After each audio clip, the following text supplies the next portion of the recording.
Quand tu viens chez quelqu'un pour lui annoncer la bonne nouvelle, il faut bien que la bonne nouvelle soit bonne. Il ne faut pas que tu pars chez quelqu'un, la bonne nouvelle devient l'évangile d'application. Ça ne passe pas. La bonne nouvelle, c'est quoi? C'est que il y a un sauveur. Christ est venu te libérer. Christ est venu te délivrer de l'esclavage du péché. C'est ça la bonne nouvelle. C'est ça que le monde a besoin d'écouter. Et comme a dit le frère, quand nous allons sortir, vous allez trouver des personnes qui disent non, vraiment, si c'était vrai, il y a telle personne qu'on connaît dans le quartier, il y a tel autre qui est chrétien et qui fait seulement comme ceci, il vit seulement comme cela. Nous sortons pour annoncer la bonne nouvelle. Je vais lire un passage avec nous dans le livre de Matthieu, le chapitre 24. Je vais prendre à partir du verset 11. On dit plusieurs faux prophètes se lèveront et séduiront beaucoup de gens. Et en raison des progrès de l'iniquité, l'amour du plus grand nombre se refroidira. Mais celui qui persévérera jusqu'à la fin sera sauvé. Verset 14.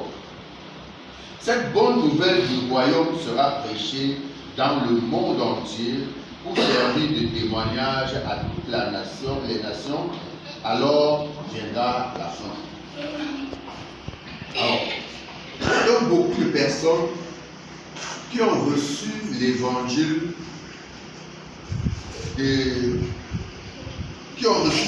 mais à cause de la progression de l'iniquité. Beaucoup ont abandonné, peut-être en voyant la vie de telle autre personne. Mais nous ne devons pas oublier que parmi ceux que nous appelons des serviteurs de Dieu, il y a des agents de Satan que l'ennemi envoie juste pour troubler la foi chrétienne. Ce qui fait que si tu veux prendre comme modèle tel pasteur, tel ancien, telle personne, tu risques de faire naufrage par rapport à la foi. Mais si tes regards sont fixés sur celui qui est venu te sauver, celui qui t'a délivré, alors tu peux progresser, tu peux aller de gloire en gloire dans la foi. Donc voilà pourquoi l'évangile que nous sortons, on parle de la grande mission. Souvenez-vous qu'en fin d'année, à la retraite, il était question de servir selon le plan. Et le plan de Dieu, la dernière mission que le Seigneur a donnée aux enfants de Dieu, c'est aller partout le monde et annoncer la bonne nouvelle. Ce n'est pas aller annoncer la mauvaise nouvelle. Ce n'est pas aller s'asseoir pour dire que tel pasteur est monté, tel autre, même s'il a fait n'importe quoi, c'est son problème avec son Dieu. Mais ce que nous avons à faire, c'est annoncer la bonne nouvelle. Et la bonne nouvelle, c'est quoi? C'est que ton problème, tes difficultés peuvent trouver des solutions. Peuvent trouver des solutions. Pas que doivent trouver des solutions. Ça peut comme ça ne peut pas. Dieu peut te guérir comme il peut ne pas te guérir. Et ce n'est pas parce que Dieu ne t'a pas guéri que tu iras en enfer. Il faut faire confiance au Seigneur. Les gens, vous allez peut-être trouver des gens avec des bâtons de cigarettes, étant au bar en train de boire, laissez-les avec leur alcool. Vous n'avez rien à voir avec l'alcool, avec le tabac ou n'importe quoi. Non. Ce que vous avez à faire, c'est dire à ces personnes que Christ peut les délivrer. S'ils reçoivent Jésus dans leur vie, Jésus peut les transformer. C'est donc cette bonne nouvelle, parce que celui qui fume la cigarette, lui, il est esclave de la cigarette. Si vous partez vers beaucoup de gens qui fument la cigarette, ils vous diront qu'ils cherchent à laisser, mais il n'y a pas moyen parce qu'il est esclave. Vous partez vers ceux qui sont des prostituées, ils vont vous dire que s'il y avait possibilité d'abandonner, ils abandonneraient. Vous partez vers ceux qui sont des alcooliques, ils vous diront la même chose. Alors que tous sont sous l'emprise de l'ennemi. Et le Seigneur donc nous envoie annoncer donc la bonne nouvelle pour dire à ceux-là qu'il y a une solution. Il n'y a pas de problème sans solution. La solution, c'est qu'eux, ils doivent croire Jésus dans leur vie. Il y a des personnes que si ils ne passent pas la nuit dehors, ils ne sont pas à l'aise. Mais la solution, c'est en Christ. Donc voilà pourquoi nous sortons. Nous sortons, ce n'est pas pour aller discuter, c'est pour aller annoncer la bonne nouvelle. Et le Seigneur dit ici que cette bonne nouvelle du royaume sera prêchée dans le monde entier pour servir de témoignage. Ça veut dire quoi? Quand nous sortons annoncer la bonne nouvelle, ce n'est pas automatique que les gens vers qui nous annonçons ou chez qui nous annonçons la bonne nouvelle vont croire. Ce n'est pas automatique.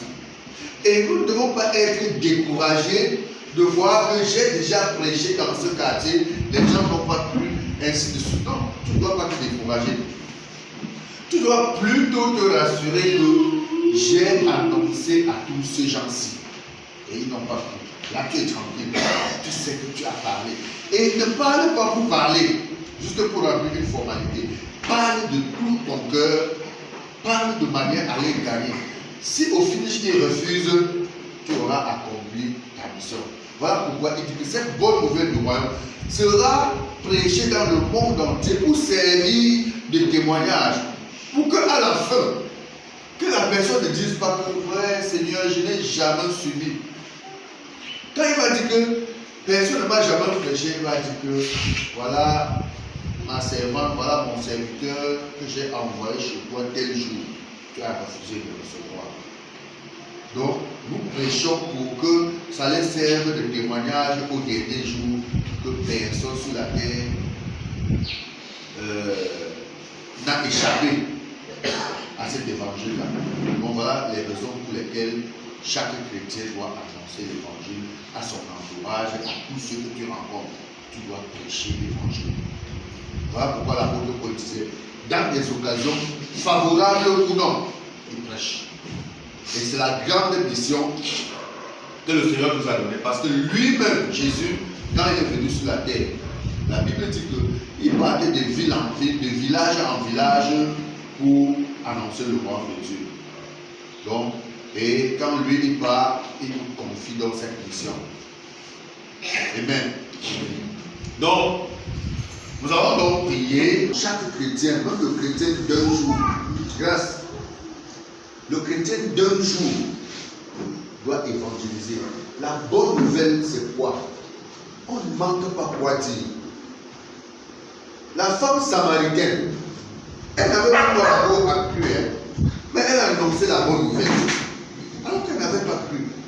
Elle dit, venez voir quelqu'un qui a dit tout ce que j'ai fait. Grâce peut aller rencontrer ses amis. Et vraiment, venez aussi écouter ce que j'ai écouté. Ça a transformé ma vie. Avant, je faisais ceci. Et depuis que j'ai rencontré le monsieur là, c'est ce qu'il a fait. Maintenant, je ne suis plus têtu à la maison. Alors qu'avant, quand maman me disait de laver les assiettes, c'était des problèmes. Maintenant, depuis que je l'ai rencontré, je sens que je suis devenu une fille posée. C'est déjà la bonne nouvelle. Tu annonces la bonne nouvelle. Tout ce qu'on fait, c'est chercher à dire ce que Jésus a fait pour nous. C'est ça qui peut donc changer la vie de nous. Pourquoi tu m'aimes? Toi, tu étais têtu. Il t'a transformé même. Mon cas, c'est grave. Moi, je fume le chanvre, je ne sais pas comment il fait. Et non, viens. Lui, il peut aussi te délivrer. C'est donc comme ça d'avoir la bonne nouvelle. Donc, la bonne nouvelle, c'est chercher à présenter à l'autre la personne de Jésus. Parce que ce n'est pas toi qui fais, c'est Jésus qui fait. Cherchez donc à présenter Jésus à quelqu'un d'autre. Amen. Amen. Donc, chacun de nous, annoncer l'évangile de baptême, si chacun de nous peut le faire. Amen. Amen. Nous allons donc prier. Père en Jésus, merci pour la grâce que tu nous accordes de nous retrouver en ce lieu et de sortir pour annoncer le royaume. Nous voulons, Éternel, nous consacrer, nous abandonner entre tes mains. Tu as dit, allez partout le monde et annoncer la bonne nouvelle. Seigneur, nous voulons sortir pour annoncer cette nouvelle. Inspire-nous et conduis-nous, Seigneur, vers ceux-là qui ont faim et soif de la justice. Tu connais ceux qui ont des problèmes.